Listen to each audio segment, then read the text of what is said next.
Olá pessoal, olá minhas irmãs, meus irmãos, estou aqui mais uma vez gravando um novo vídeo para a gente tratar de um assunto, trabalhar um assunto bem importante aqui para a nossa vida comunitária e pessoal, por que não, não é? Estarmos bem com nós mesmos, não é? Com a gente mesmo, né? E isso não é coisa de egocentrismo, tá? Mas é importante a gente saber que nós precisamos também estar com a nossa alma em paz. Então vou tratar de um assunto, como eu não tenho ainda uma lousa, prometo que vou comprar uma lousa para poder escrever atrás aqui comigo, né? Poder anotar. Eu gosto muito disso.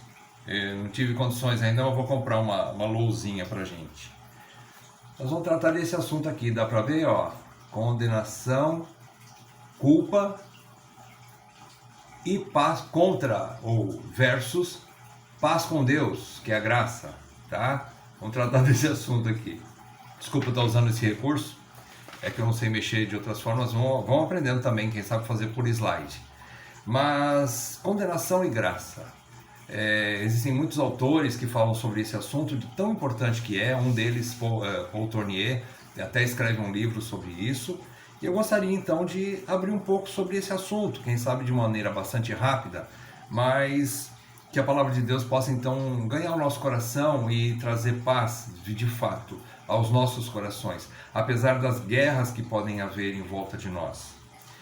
Abra comigo o texto de Romanos, capítulo 5, de 1 a 11. Romanos 5, de 1 a 11. O texto diz assim: justificados, pois, mediante a fé, temos paz com Deus, por meio de nosso Senhor Jesus Cristo, por intermédio de quem obtivemos igualmente acesso pela fé a esta graça, na qual estamos firmes, e nos gloriamos na esperança da glória de Deus. Vou fazer uma pausinha.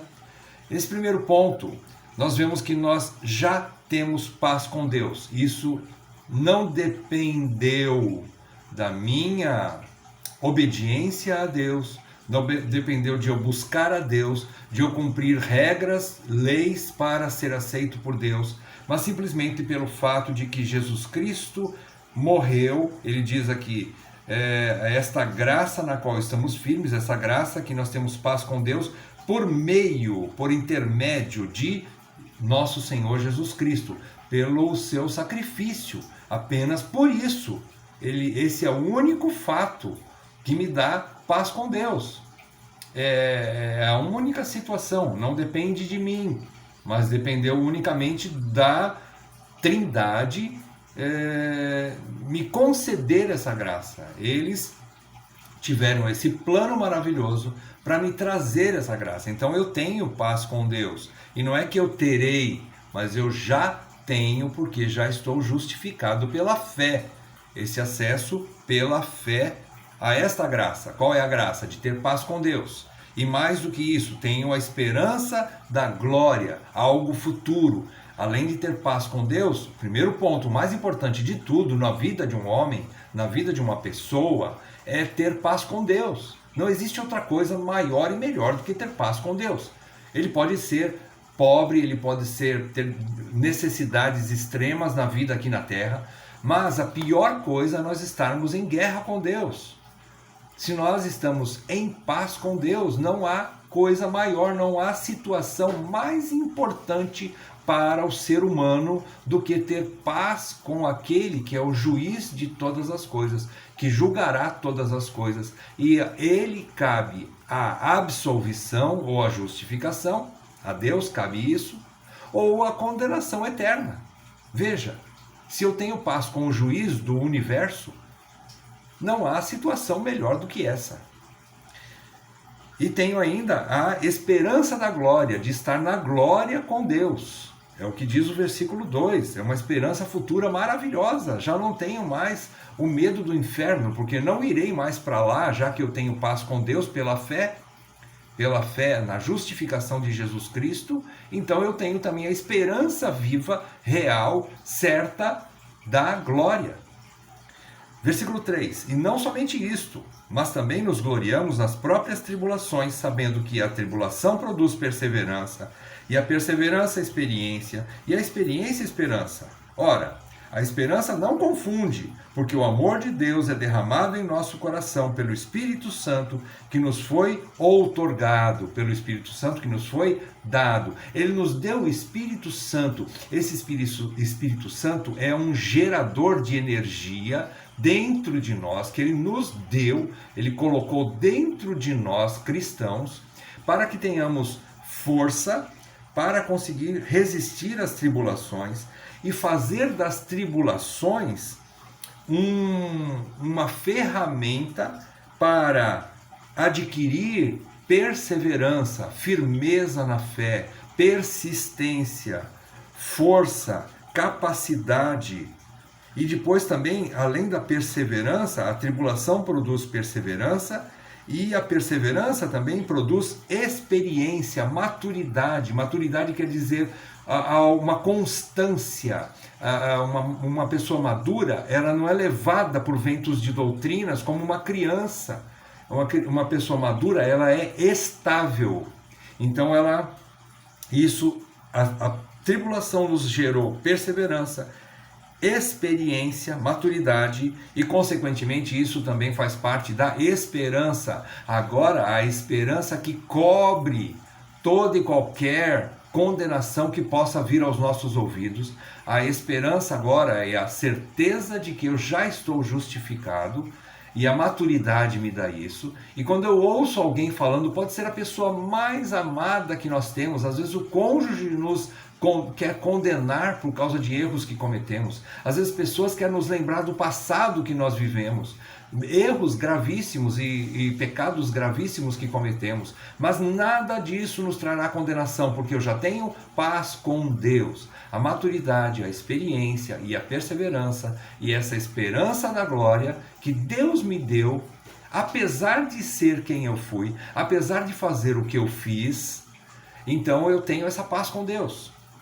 E depois ele continua dizendo também, porque, versículo 6, porque Cristo, quando nós ainda éramos fracos, morreu a seu tempo pelos ímpios. Dificilmente alguém morreria por um justo, pois poderá ser que pelo bom alguém se anime a morrer. Mas Deus prova seu próprio amor para conosco pelo fato de ter Cristo morrido por nós, sendo nós ainda pecadores. Até aqui você vê que já está resolvido o fato de nós andarmos na ignorância no passado. Éramos ímpios, éramos pecadores. Não é que não somos pecadores, agora somos pecadores salvos pela graça, né? É diferente, é uma outra situação. Fomos transportados de um reino para o outro reino. Saímos do reino das trevas para o reino do Filho do seu amor, Jesus Cristo. Fomos transportados, é uma nova situação. Então ele diz que agora, porque Cristo, quando nós éramos fracos, éramos pecadores, éramos ímpios, morreu por nós. Então, isso fala da condenação passada. Ele eliminou, ele nos lavou de toda a condenação do nosso passado, de tudo que nós fizemos de errado no passado. Uma vez justificados por Cristo, acabou. Pode qualquer pessoa, pai, mãe, querer condenar a filha, condenar o filho, expor o filho aos pecados passados, ao que já cometeu. Cônjuge, falar do marido ou da esposa, que eram terríveis, eram pecadores, cometeram coisas erradas. Não há mais condenação para nós. Cristo já limpou de tudo isso, nos limpou de tudo isso. Somos puros aos olhos do Senhor, justificados de uma vez por todas dos erros do passado. Mas preste atenção, não somente isso. Versículo 9. Logo, muito mais agora, preste atenção no agora. Sendo justificados pelo seu sangue, seremos por ele salvos da ira. Porque se nós, quando inimigos, fomos reconciliados com Deus mediante a morte do seu Filho, muito mais estando já reconciliados, seremos salvos pela sua vida. E não apenas isto, mas também nos gloriamos em Deus por nosso Senhor Jesus Cristo, por intermédio de quem, novamente, por intermédio de quem? Agora, por intermédio de quem recebemos agora a reconciliação.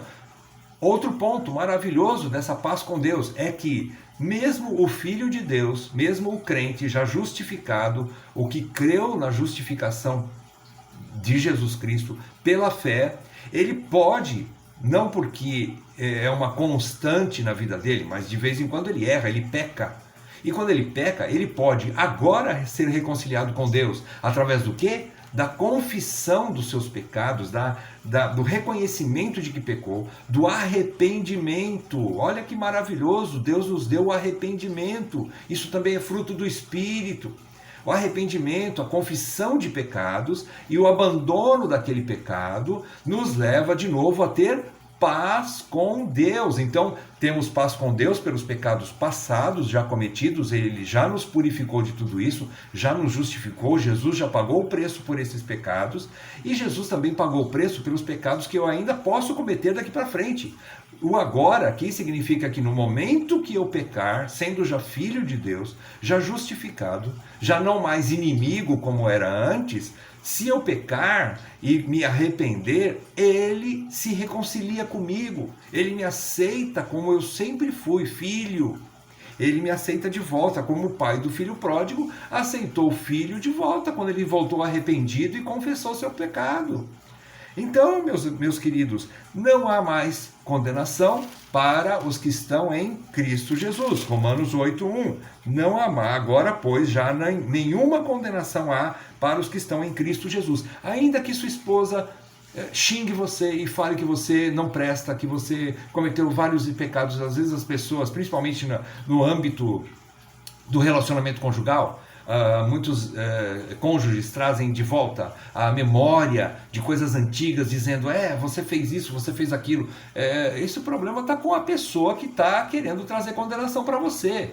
Mas você tem que ter sua mente limpa, seu coração tranquilo, sua consciência tranquila diante de Deus, que você já foi perdoado e ponto final. Pode até ser sua esposa ou seu marido que te condenar, pode ser seu filho ou seu pai, não tem mais poder sobre você, porque você tem paz com Deus, nenhuma condenação há para os que estão em Cristo Jesus. E mesmo que você tenha cometido algum pecado, se você pediu perdão daquele pecado, você está justificado novamente, você tem paz com Deus. Ainda que as outras pessoas, até pessoas a quem amamos, queiram fazer guerra contra nós, né? Não tem problema, essa guerra não vai nos afetar tanto.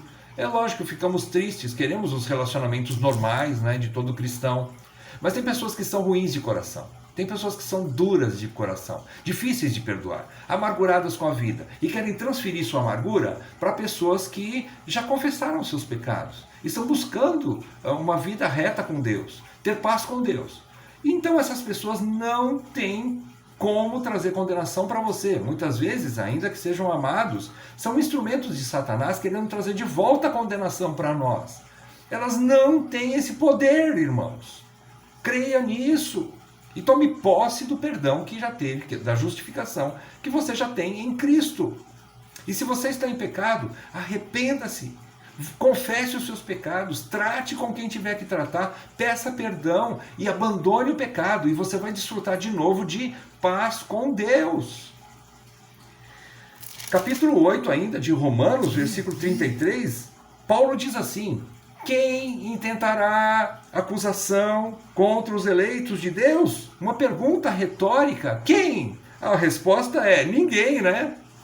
E ele continua: é Deus quem os justifica. Uma vez justificados por Deus, meus queridos, não há mais, nem o STF pode te condenar. Queridos, você já pensou? Nem a corrupção dos nossos juízes pode nos condenar.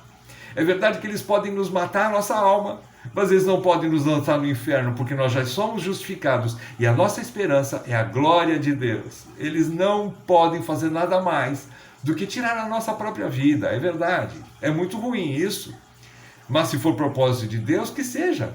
Eu estou em paz com Deus, nada me condena.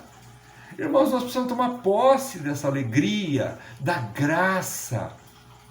fazer com que a graça esmague a condenação que há em nossos corações, esmague as palavras cruéis que pessoas falam para querer nos destruir, esmague a condenação que o diabo quer trazer de volta para nós, uma vez justificados para sempre, uma vez que confessou o pecado, arrependeu-se daquele pecado, está limpo, ainda que seja a pessoa mais importante da sua vida, como eu disse, o cônjuge, ainda que seja ela não tem poder para trazer de volta a condenação para você. Você tem paz com Deus, você cumpriu aquilo que Deus exige, sim, para quando você pecar, arrependa-se e deixe o pecado.